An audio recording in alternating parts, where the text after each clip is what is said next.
아멘. 아멘. 아멘. 반갑습니다. 오늘은 좀 날씨가 어제부터 바람이 많이 불어서 좀 쌀쌀해서 항상 반팔이나 와이셔츠를 걷고 설교를 했는데 오늘은 자켓을 입고 또 이렇게 계절의 변화를 느낄 수 있어서 좋은 것 같습니다. 참 하나님은 우리가 실증 날까봐 사계절을 통해서 그 순간순간을 하나님이 창조하신 것을 보고 느끼고 깨닫고 또 우리를 위로해 주신다는 생각을 하게 됩니다. 우리 형제자매들이 옷차림도 좀 많이 바뀌었어요. 좀 많이 어두워졌어.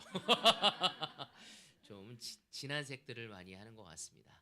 우리 옆 사람에게 한 주 동안 너무 수고했다고 밝은 미소로 우리 격려를 좀 줍시다. 너무 수고했습니다. 너무 사랑합니다. 감사합니다. 아멘. 오늘은 제가 PPT를 준비를 했는데 보냈는데 안 왔더라고요. 그래서 오늘은 PPT 없이 제가 우리 성경 그 말씀 제가 준비한 그 스크립트만 우리 해옥 자매한테는 갔죠, 그죠? 갔는데 왜 시스템 실내는 안 갔는지 잘 모르겠습니다. 우리 오래간만에 우리 성경을 우리 전부 다 펼쳐서 같이 구절을 보면서 오늘을 하나님께 예배를 드리도록 하겠습니다. 오늘 특별히 우리 유난히 자매의 그 성찬을 들으면서 아니 씨의 삶을 좀 볼 수 있어 너무 기뻤고 어쩌면 복음의 굉장히 중요한 부분을 나누지 않았나라는 생각을 저는 자리에 앉아서 듣게 되었습니다. 우리가 그리스도인이 되고 나서 새로운 사람인데도 불구하고 우리가 하나님을 알기 전 우리 안에 있는 죄들, 또 우리 안에 있는 트라우마, 또 우리 안에 있는 상처 이런 다리가 이렇게 꼬여져 있는 것들을 하나하나 풀어가는 과정이거든요. 근데 사실 안타까운 건 어떤 그리스도인들은 과거를 바라보지 못하고 제자인데도 불구하고 그리스도를 따라간데도 불구하고 자기 인식을 하지 못하기 때문에 변화를 멈춘 사람들이 많습니다. 우리가 그리스도인이라는 것은 말씀을 통해서 심지어 오늘 이 예배 역시도 우리의 자신을 들여다볼 수 있는 이 말씀을 누구한테 주면 좋겠다는 것이 아니라 이 말씀을 먼저 내 삶에 적용하고 입각해서 바라보며 주님이 오늘 내가 어느 방향으로 가길 원하는지를 느끼고 깨닫는 것이 너무나 중요합니다. 오늘 특별히 아니 씨의 성찬의 메시지를 들으면서 주님의 말씀이 얼마나 위대하고 놀라운지를 또 느낄 수 있었고 그런 톰보이 같은 분인지 몰랐어요. 그냥 밝은 사람인 줄만 알았었죠. 내면에 그런 어두움이 있었지만 또 주님을 통해서 그 자유함을 얻은 것을 나눠줘서 너무나 감사했습니다. 우리 감사의 박수를 좀 드립시다. 아멘. 자, 오늘 제가 여러분과 나누고 싶은 말씀은요, 인생 끝까지 주님께 충성한 사람이라는 제목을 정해봤습니다. 사실 제가 설교를 준비할 때 주제부터 잡아야 하는데 주제부터 정하지 않고 다 준비하고 나서 이거에 맞는 주제가 뭐지 이렇게 선택할 때도 종종 있어요. 근데 이 설교가 좀 그러한 말씀입니다. 오늘 제가 여러분과 요즘에 계속 얘기가 나누는 것이 여호수아를 통해서 보고 있거든요. 사실 여호수아는 제 삶에 굉장히 많은 각도로 영적인 삶을 바라볼 수 있도록 한 책 중에 하나입니다. 늘 볼 때마다 새로운 것들을 저에게 주고 있습니다. 오늘 이 시간도 여호수아를 통해서 우리의 마음을 살피고 주님이 어떻게 여호수아를 축복해 줄 수밖에 없었는지를 살펴보며 우리의 삶을 더 주님께 드리고 줄 수 있는 그런 시간이 되어지길 원합니다. 이스라엘이 너무 놀랍게 출애굽을 합니다. 그 이집트에서 엄청난 노예 생활을 하다가 그들이 모세를 통해서 출애굽을 하고 드디어 그들이 약속의 땅에 마주하게 됩니다. 그때 그들이 가데스 바다에 이르렀을 때 모세는 한 행동이 있었습니다. 바로 그들이 점령해야 할 그 가나안 땅을 정탐하고 오라고 12명의 정탐꾼을 선택을 하게 됩니다. 각 지파에서 한 명씩 선택을 하게 됩니다. 그래서 모세는 하나님의 말씀에 따라서 그 12명을 가나안 땅에 가서 정탐을 하라고 보내고 그들은 그 정탐을 하고 돌아오게 됩니다. 그래서 여러분도 알다시피 그 정탐꾼 중에 12명의 이름을 아는 사람들이 있죠. 누구를 알고 있죠? 여호수아와 갈렙. 나머지는 몰라요. 별로 중요하지 않아서 저도 잘 모르겠어. 하지만 중요한 건 여호수아와 갈렙만은 알고 있습니다.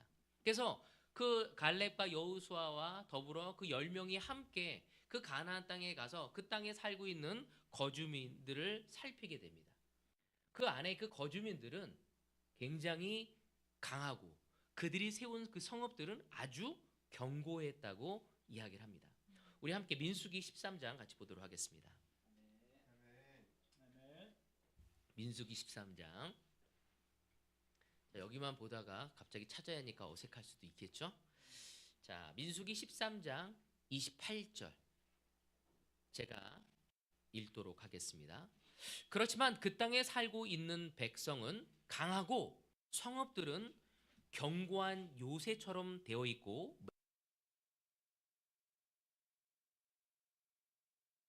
도 보았습니다. 그 12명이 가서 보고했었을 때 뭐라고 하냐면 그 땅에 살고 있는 백성, 그 거주민들은 아주 강했다고 얘기하고 있어요.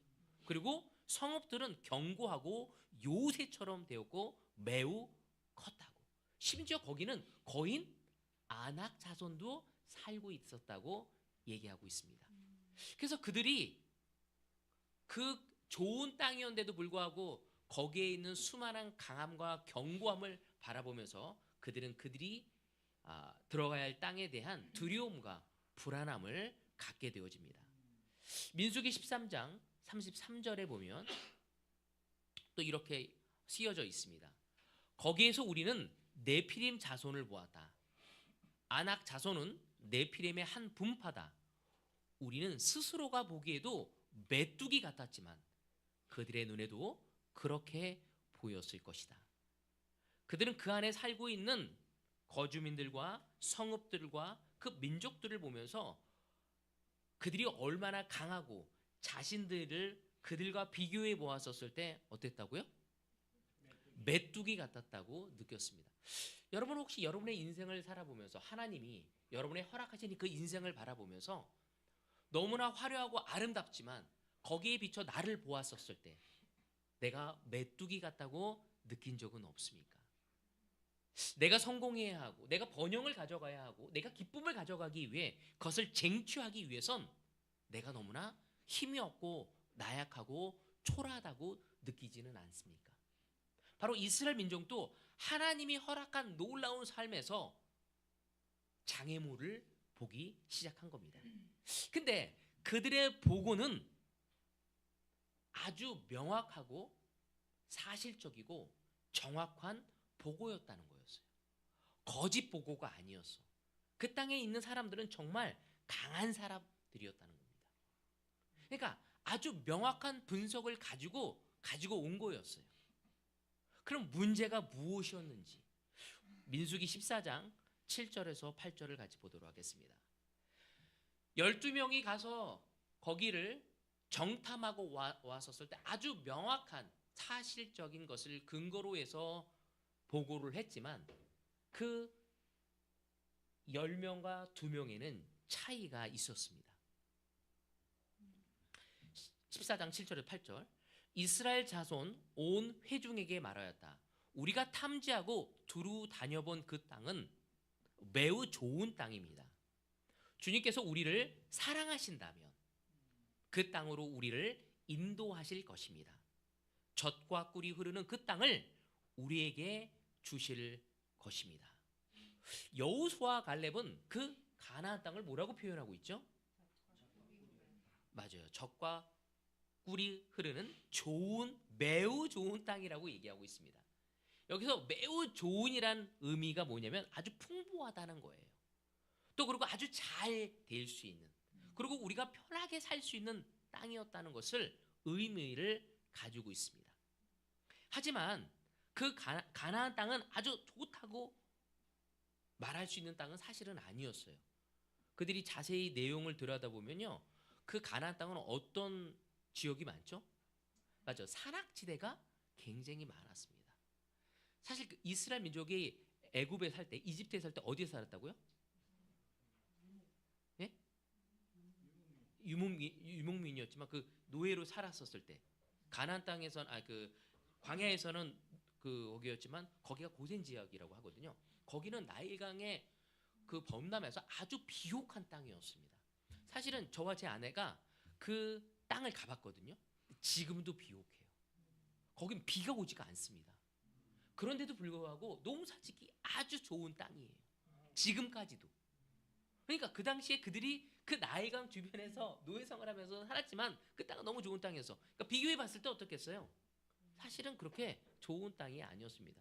거기는 산악지대였고 메마르고 척박했어. 그럼에도 불구하고 그들이 좋다고 표현한 이유가 무엇일까요? 갈렙과 여호수아가 그 가나안 땅을 보고 좋다고 표현한 이유가 무엇이었을까요? 그들은 믿음의 눈으로 보았던 것입니다. 그들은 영적인 눈으로 그 땅을 보았던 거예요. 바로 그렇기 때문에 거긴 매우 좋은 땅이었어. 근데 사실은 그들이 살고 있었던 이집트 땅하고 비교해 봤었을 땐 현저하게 좋지 않은 땅이었습니다. 하지만 갈렙과 여호수아는 그 땅을 믿음의 눈으로 보았기에 그들 자신을 메뚜기로 보지도 않았고, 하나님이 뭐라고요? 주님께서 우리를 사랑하신다면 우리는 충분히 그 땅을 점령할 수 있음을 이야기하고 있습니다. 그러니까 가나안 땅을 차지하는 것이 인간의 행위나 주변 상황에 의해서 결정되는 것이 아니라 전적인 뭐에 의한 것이라고요?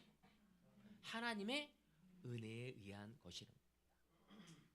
우리가 우리의 배우자를 만난 것, 우리가 지금 우리의 삶을 살아가는 것, 그건 하나님의 은혜 때문이라는 것을 우리가 알아야 한다는 것이죠. 근데 때로는 내 힘으로 얻은 것처럼 내 배우자를 부려먹으려고 할 때가 있죠.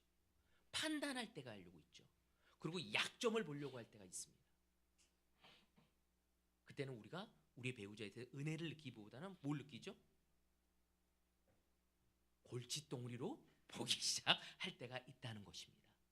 하나님의 은혜로 얻은 이스라엘이 애굽 땅을 정말 떠나서 그 가나안 땅에 왔었을 때 그 땅의 문제로만 바라보았던 것처럼 믿음의 눈과 우리 정말 이렇게 영적인 눈으로 바라보지 않았을 때 우리는 은혜를 잃어버리게 되어집니다. 이스라엘 백성은 그 은혜를 누리기만 하면 되는 것이었어요. 여호수아와 갈렙은 그 하나님의 은혜를 그 이스라엘 사람들에게 상기시켜 주려고 해서 다시 기억되게, 하나님이 우리를 여기까지 인도하신 것이 하나님의 은혜였고 이제는 그 땅을 들어가서 그 산악지대를 우리가 개간하고 메우고 성읍을 짓고 살아가기에 아주 좋은 땅이란 거예요. 바로 하나님의 은혜라는 것을 상기시키고 있습니다. 그래서 여호수아와 갈렙은 약속의 땅에 들어가게 됩니다. 그렇지만 믿음의 눈으로, 영적인 눈으로 바라보지 못한 그들은 어떻게 되죠? 두려워하고 불안해하고, 그리고 나중에는 그 불안과 두려움이 그들에게 뭘 갖게 하죠? 쓴마음, 서로를 어떤 마음? 비난하는 마음, 원망하는 마음으로, 다른 사람을 탓하는 마음으로 가게 되어집니다. 오늘 혹시 여러분은 여러분의 인생을 다른 사람을 탓하고 있지는 않습니까? 내 인생이 이 모양 이 꼴은 대한민국 때문이야. 우리는 헬 조선에 살고 있어. 내가 이렇게 이 꼬라지로 살아가는 이유는 내 부모 때문이야. 내 가정 환경 때문이야. 하면서 원망하고 있지는 않습니까? 하나님은 우리가 은혜 속에서 하나님의 능력을 갖기를 원합니다. 그 10명의 그 정탐꾼들은 안타깝게도 그 가나안 땅, 약속의 땅을 바라보고 그 부정적인 마음으로 인해, 믿음 없는 마음 때문에 그 약속의 땅을 상속받지 못하고 그 광야에서 죽을 수밖에 없게 되었습니다. 하나님의 약속과 은혜를 기억하느냐 기억하지 못하느냐가 그들이 그 땅에 들어갈 수 있느냐 없느냐를 결정했던 것입니다.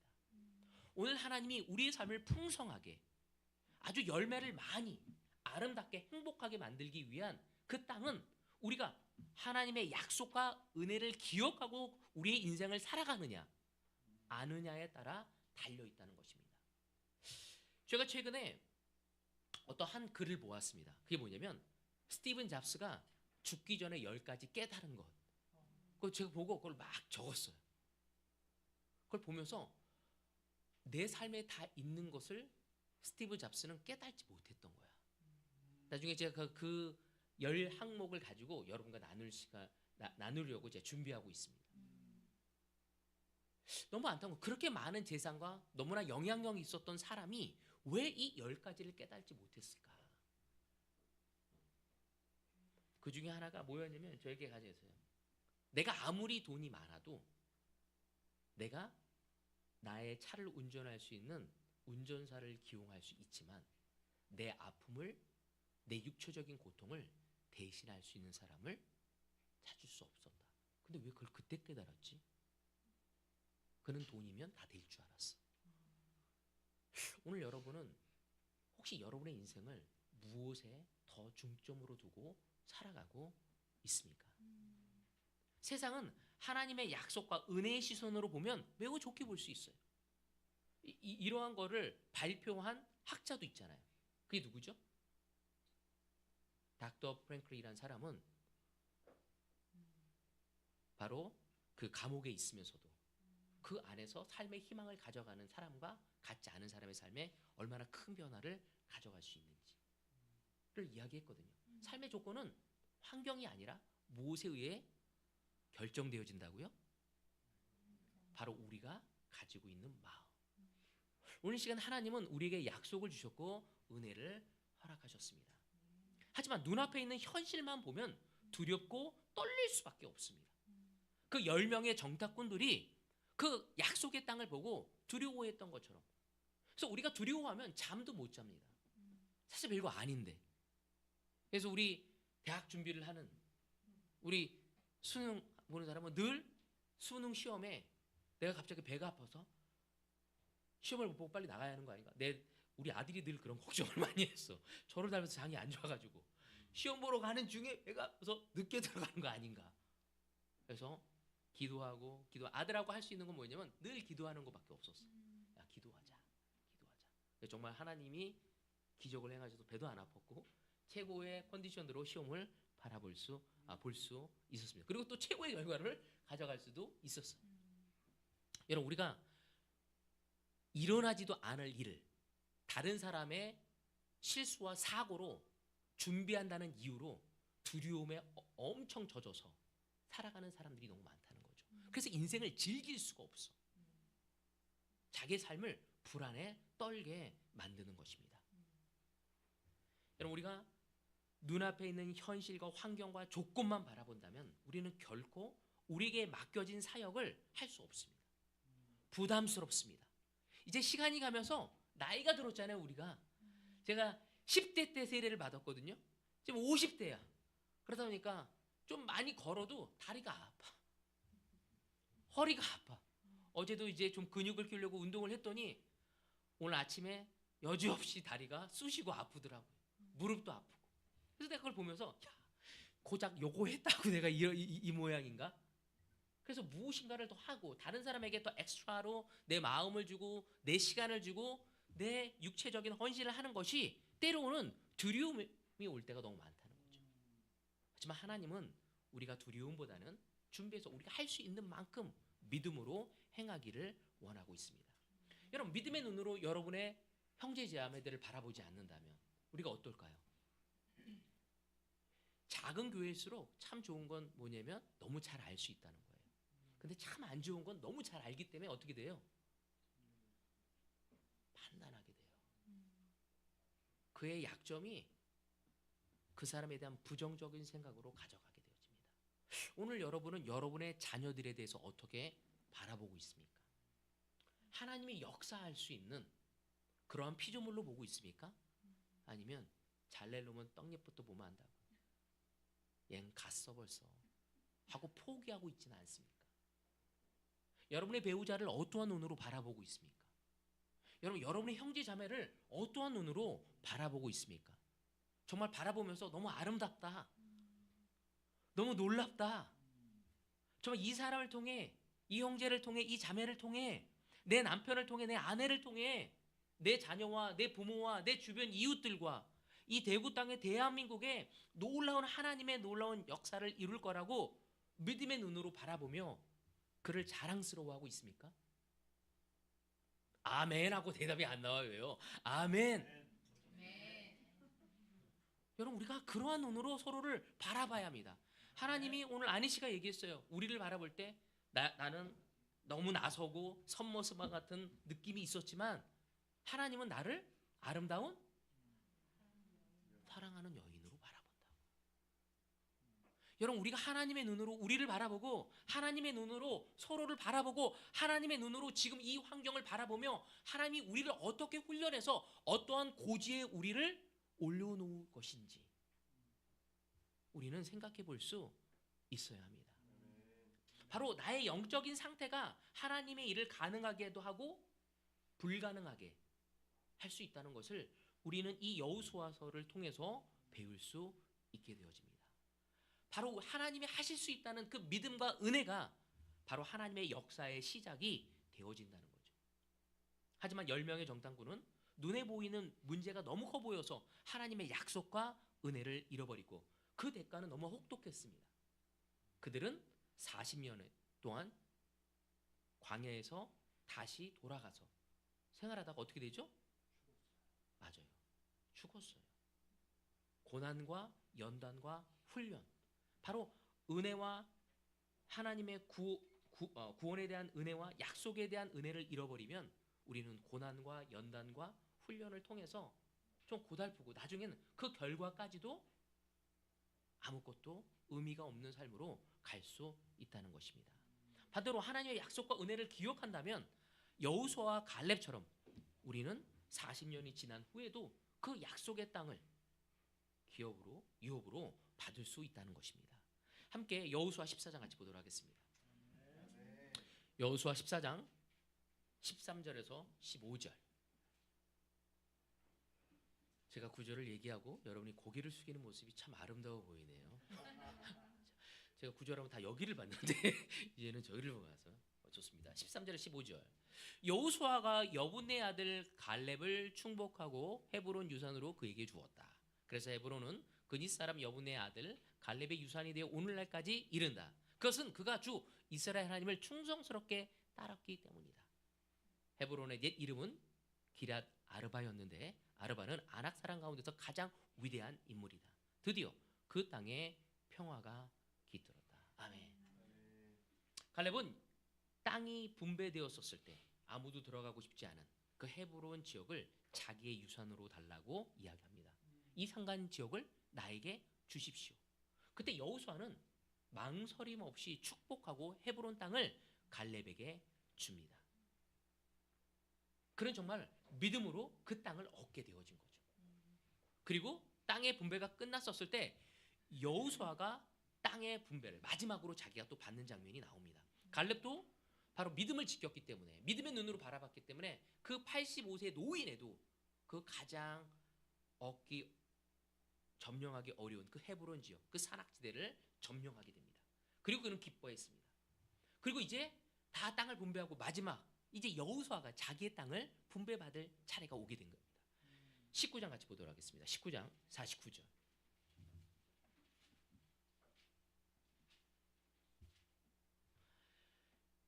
이스라엘 자손이 이렇게 그들의 경계선을 따라 땅 나누기를 마친 다음에 그들은 눈의 아들 여호수아에게 자기들의 땅에서 얼마를 떼어 여호수아의 유산으로 주었다. 참 여기에서 여호수아의 놀라운 어떤 리더십의 모습을 저는 개인적으로 배우게 되었어요.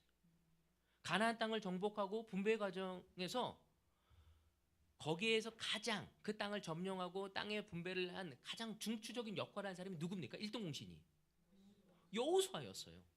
근데 얼마든지 먼저 자기의 땅을 요구할 수도 있었어요. 근데 여호수아는 욕심을 부리거나 자기 몫을 먼저 챙기지 않았습니다. 이스라엘 지파들이 땅에 그 분배받은 후에 그 땅에서 떼어준 땅을 마지막으로 받게 되어져요. 그래서 여호수아가 받은 땅이 뭔가 하고 제가 자세히 봤는데 19장 50절, 여호수아 19장 50절에 보면 나옵니다. 그들은 주님께서 말씀하신 대로 여호수아가 요구한 에브라임 산간 지방에 있는 성읍 딥낫세라를 그에게 주었다. 여호수아는 거기서 성읍을 세우고 그곳에서 살았다. 성경은 여호수아가 요구한 땅이 어디라고요? 에브라임 산간 지방에 있는 성읍 딥낫세라라고 얘기하고 있습니다. 이 딥낫세라는 성읍이 갖춰준 곳이 아니었어. 자기가 좋은 땅을 분배받으면 어디 받으면 산악지대가 아니고 어딜 받으면 좋겠어요? 갈릴리 호수, 갈릴리 바닷가 그 주변에 비옥한 곳을 받으면 더 좋았잖아요. 근데 그는 에브라임 지파가 있는 중앙에 있는 딥낫세라라는 중앙에 있는 성읍, 그것도 성읍이 완성되어지지 않은 곳을 받게 됩니다. 그래서 여호수아는 여기 보면 여호수아는 끝부분에 거기에 성읍들을 세우고 그곳에서 살았다. 그러니까 성읍을 몰았다고 세웠다고 얘기해요. 세워진 곳이 아니었어. 자기가 그 땅에서 그 세우기 위해서, 이 세우다는 단어를 히브리 원문으로 보면 무슨 뜻을 갖고 있냐면요, 건설하다, 짓다, 재건하다는 뜻이에요. 그러니까 그는 뭐예요? 편안하게 이제 말년이 되어서 땅 다 주고 나서 편안한 곳에 가서, 제후가 좋아하는 편안한 곳에 가서, 휴양지에 가서, 비치에서 맛있는 음수 말상 흥얼거리며 하나님 감사합니다 이렇게 보낸 게 아니라 그 산악지대에 가서 자기의 가족들과 함께 다시 재건, 성읍을 세우고 있다는 이야기가 저에게는 굉장히 도전이 되었어요. 7년 정복 전쟁을 승리로 이끈 여호수아는 좋은 땅을 요구할 수 있는 충분한 권리가 그에게 있었죠. 그 좋은 땅을 요구하더라도 이상한 것이 아니었고 뭐라고 할 사람도 없었을 거예요.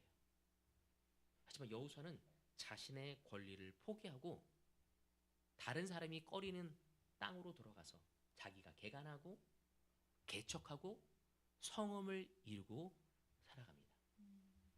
왜 하나님이 모세를 선택했고 왜 하나님이 모세를 통해 여호수아를 선택했는지 시간이 가면서, 처음에는 갈렙과 여호수아 중에 갈렙이 더 나이가 많았는데 여호수아 뜻이 뭔가, 혹시 갈렙이 이방인이었기 때문이었나?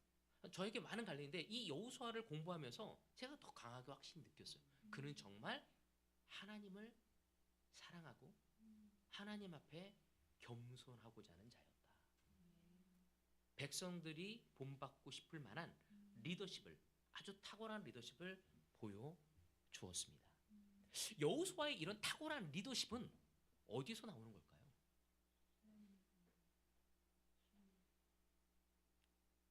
저는 분명히 아는 건 하나님이 그를 왜 부르셨는지 그 사명을 정확하게 알고 있었다는 거예요. 그를 결코 땅을 많이 갖게 하는 풍요롭고 띵까띵까하는 삶으로 만들고자 그를 세우지 않았다는 걸 알았다는 거예요. 그는 하나님의 영광을 위해서, 하나님의 사명을 이루어가기 위해서, 하나님의 뜻을 승리로 이끌어서 하나님께 영광을 돌리고자 하는 것을 알고 있었던 것입니다. 저 또한 때로는 30년의 그 전임 생활을 했습니다. 때로는 저에게 그런 슬픔이 올 때가 있어요. 이게 뭐지? 내가 믿었던 관계? 내가 믿었던 이상? 내가 믿었던 그 미션? 이게 뭐지? 하면서 저에게 회의감으로 다가올 때가 있었어요. 이 여호수아를 바라보면서 확신했던 것은, 아, 내가 착각하고 있구나. 남들하고 비교하면 왜 나는 이게 없는 거지?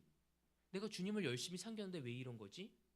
하나님이 왜 나를 부르셨는지를 우리가 잃어버렸을 때 우리는 세상을 눈을 돌리며 정처 없이 비교하고 열등의식 속에서 비판하고 탓하는 삶으로 전락되어질 수밖에 없다는 것입니다.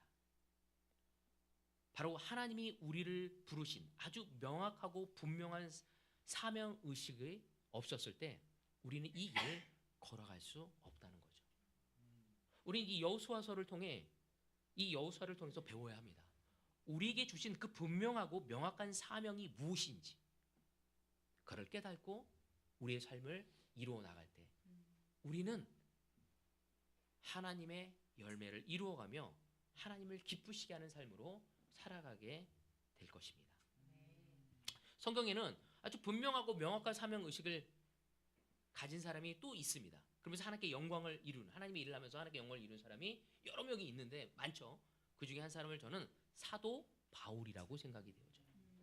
그는 로마 시민권도 가지고 있었고 히브리인 중에 히브리인이었고 그리고 재산도 있었고 재능도 있었어요. 돈 버는 텐트 기술도 있었고요. 언어에 아주 탁월했고 철학적인 사고에 있어서도 아주 놀라운 지적 능력을 가진 사람이 그였습니다. 그는 편하게 살 수 있었죠. 구원도 이루어갈 수 있었습니다. 근데 그는 너무 놀랍게 그러한 것을 통해 자신의 안위를 추구하고 도모하기보다 하나님의 아주 거대한 것들을 향해 나아갑니다. 왜? 그를 누구를 위해 세운 존재인지를 아주 분명하게 알고 있었기 때문이었죠. 그래서 기독교 역사에서 그 바울의 위치는 엄청난 위치입니다. 그래서 어떤 사람은 바울의 서신서만 남고 나머지는 다 쓰레기라고 얘기하는 어떤 학자들도 있습니다. 바울이 쓴 게 너무 놀랍다. 그래서 성경의 인물 중에 최고가 신약과 구약 중에 더 중요한 책이 뭐죠? 신약이라고 하죠. 오래된 게 좋은 거죠 하면서 구약이라고 하지만 우리는 신약을 통해 구약을 바라보고 있습니다. 근데 유대인들은 구약만 바라보잖아요. 그죠? 그래서 그렇다면 신약에서 가장 중요한 예수님 나무로 가장 위대한 인간이 누군가 할 때 사도 바울이라고 얘기하는 사람이 있습니다. 사도 바울은 그러한 사람이 되고자 하는 건 아니었지만 신약의 27권 중에서 몇 권을 쓰죠? 13권이나 집필하는 3차 여행을 다닐 뿐만 아니라 그리고 나중에 예루살렘과 로마로 갔을 뿐만 아니라 3차 여행을 하면서 그 많은 책들을 써 내려간 걸 봤을 때 그는 정말 학문적으로도 너무나 놀라운 사람이라는 것을 알 수 있습니다. 그가 쓴 서신서를 통해 우리는 영적인 아주 중요한 신학적인 교리를 베이직을 만들 수 있게 되어진 거죠. 사도행전 19장을 같이 보도록 하겠습니다. 19장 21절. 이런 일이 있은 뒤에 바울은 마케도니아와 아가야를 거쳐 예루살렘으로 가기로 마음에 작정하고 나는 거기에 갔다가 로마에도 꼭 가봐야 하겠습니다 하고 말하였다. 바울은 예루살렘에 들려야 하고 그 후에 로마로 가야 한다고 심주어 말하고 있습니다. 이 말을 언제 한 거예요? 그럼 바로 선교 1차, 2차 여행을 마치고 아시아와 유럽에 많은 말씀을 전한 후에 말하게 된 거예요. 그는 그 복음을 전하는 것을 통해서 수많은 사람들이 반응하는 것도 봤고 영광도 보았습니다. 동시에 뭐가 있었죠? 그는 너무나 많은 핍박이 있었습니다. 두들겨 맞고 정말 이렇게 거의 죽을 뻔해서 벌어진 적도 있었고 동족들로부터 방해를 받고 병도 들었고 할 만큼 다 했고 최선을 다했어요. 이만하면 좀 쉬고 싶지 않을까요? 저는 이 기사를 보면서 이 글을 읽으면서 누가 생각나면 존 홉스가 생각났어요. 교수면서 방학 때마다 그는 작은 교회들만 돌아다녔어요. 우리 교회도 왔잖아요. 한국에서 우리나라에 온 이유가 뭐냐면 존 홉스가 작기 때문에 온 거야. 부산도 안 가고 여기 온 이유가 뭐냐면 먼저 작기 때문이에요. 작은 교회만 돌아다닌 거예요. 그리고 그는 리타이어해서 그리고 나서 편하게 쉴 수도 있는데도 불구하고 그 나이에 69세의 노령에도 작은 교회 미국에 있는 교회에 가서 그 교회에 힘을 주고 미션팀에 가서 내가 어제도 그 우리 상황 형제하고 얘기했지만 그 형제가 가서 2년 동안 열심히 해서 캠퍼스 한 명 세례줬어. 그리고 그 사람이 전임이 되었어. 그리고 그가 전체 나이 많은 사람들에게 가서 나이 많은 그 은퇴한 사람들에게 이런 도전을 줬어. 그냥 만들어진 편한 교회에서 여러분 미션하려고 하지 말고 새로운 곳으로 떠나라고. 그 할아버지가 막 머리 떼머리시잖아요. 막 얘기하고 그러면 제 아내가 얘기하겠습니다 하니까 그 아내 처음 봤어. 키도 작고 통통하신 분이 이렇게 기뚱기뚱 이렇게 나오셔가지고 또 이렇게 얘기를 하더라고요. 근데 그분이 하는 말, 저는 새로운 것에 가는 게 지금도 두렵습니다. 여러분, 오늘 시간 그들이 왜 그 사명을 가지고 나아갈 수 있을까요? 오늘 시간 우린 그리스도인으로서 한번 우리의 자신을 살펴봐야 합니다. 그는 3차 여행 때에도 정말 너무나 많은 핍박이 기다려진 곳으로 기꺼이 가고자 하는 우리는 바울의 모습을 보았습니다. 그가 이런 얘기를 합니다. 사도행전 20장 24절에 보면, 내가 나의 달려갈 길을 다 달리고 주 예수님께 받은 사명 곧 하나님의 은혜의 복음을 증언하는 일을 다하기만 하면 나는 내 목숨이 조금도 아깝지 않습니다. 그 바울의 열정은 어디서 나온 걸까? 그는 하나님의 부르심에 대한 분명한 사명에서 나오고 있다는 것을 느낄 수 있습니다. 우리가 하나님이 우리를 부르신 이유를 모른다면 우리는 계속 내 남편의 모습이 나의 행복의 척도가 될 거예요. 내 아내의 모습이 나의 척도가 될 거고, 내 자녀들의 모습이 나의 척도가 될 거고, 내 재산의 부에 의해서 척도가 되어질 겁니다. 근데 스티브 잡스도 얘기해요. 돈은 우리의 행복과 관계가 없습니다. 여러분, 오늘 시간 우리는 우리의 부르심을 모른다면 우린 다른 곳에 우리의 시간과 우리의 마음과 우리의 인생을 낭비하게 되어질 것입니다. 여호수아와 바울이 그 지칠 줄 모르는 그 사명의 사람으로 쓰임 받을 수 있었던 것은 그들은 하나님의 말씀을 통해 그 음성의 그 부르심의 목적을 명확하게 알고 있었기 때문입니다.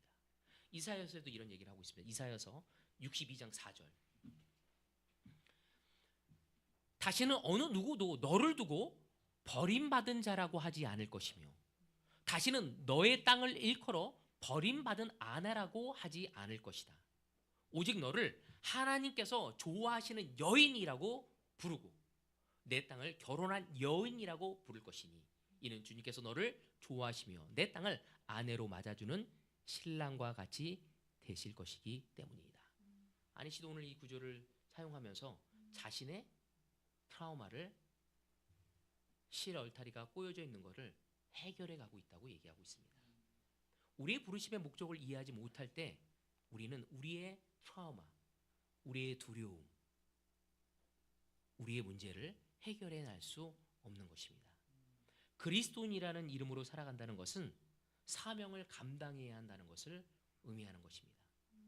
그리스도인은 항상 나의 자신에 대한 사명과 내가 속해져 있는 그 교회에 대한 사명으로 살아갈 수 있어야 합니다. 그러기에 내 사명이 무엇이고 내가 속한 교회의 사명이 무엇인지를 알지 못할 때 우리는 엉뚱한 짓을 하게 되어지죠. 사탄은 우리가 엉뚱한 걸 하길 원합니다.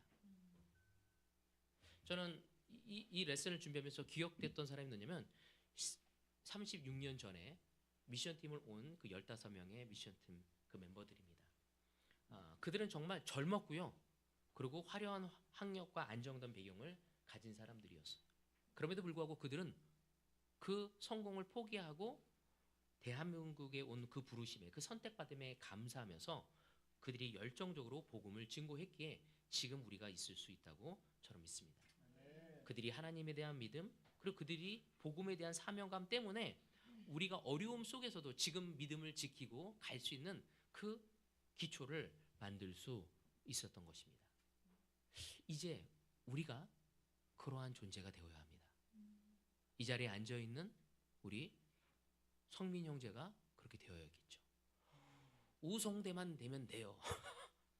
그 이상을 가져갈 수 있어야겠죠. 우리 최상황 형제가 바로 그러한 사람이 되어줘야 합니다. 오늘 이 자리에 있는 이지연 자매가 그 역할을 감당해 갈 수 있어야 합니다. 사실 12명의 그 정탐꾼들이 그들이 점령할 그 가나안 땅의 보고는 아주 명확했습니다. 다시 말해서 두렵고 힘들고 어려운 것들이 그들에게 있다는 것은 사실이었죠. 사실 21세기를 살아가는 이 대한민국을 바라보고 대구를 바라봤었을 때 우리의 영적 기상도는 좋지 않습니다. 그리고 복음의 능력이 점점 약해져가 있고 교회는 세상에서 힘을 잃어가고 있습니다. 또 우리도 나이가 점점 들어가고 있습니다. 그러기에 때로는 우리의 나이 든 것이, 이 세상이 더 영적이지 않고 세상으로 가는 것이 우리의 정체성을 희미하게 가져가게끔 유혹하고 있다는 것입니다. 우리는 거기서 나올 수 있어야 합니다. 그리고 다시 한번 복음의 자리에, 사명의 자리에 가야 합니다. 제가 너무 기뻤던 것은 제가 미국에서 느끼고 깨달은 것들을 우리 태화 형제하고 이야기를 나눴어. 그래서 우리가 젊은 사람을 좀 포커스를 하자. 근데 태화가 갑자기 나한테 오더니 우리는 3040을 포커스 합시다. 그게 될지 안 될지 모르지만 그냥 그의 마음이 격려가 너무 됐어. 이제 태화는 50이고 그는 6kg가 또 쪘어요. 이제 6kg가 또 빠질지도 모른다는 병원에서 또 얘기를 들었다고 합니다. 그런데도 불구하고 그는 3040에 대한 이야기를 저에게 나누는 모습이 누군가 하자고 해서 따라가기는 그것도 쉽지가 않아요. 누군가 나서서 그 지역을 요구하는 것은 갈렙처럼 그것은 사명의 부르심을 받지 않고서는 결코 불가능한 거죠. 바로 존 옥스가 그 69세에 더 편안하고 더 안락하고 더 오히려 마이애미 저쪽 남부 쪽에 가서 거기에 노년들이 많이 모인대요. 세금도 덜 낸대요. 미국은 주마다 세금이 다르잖아요.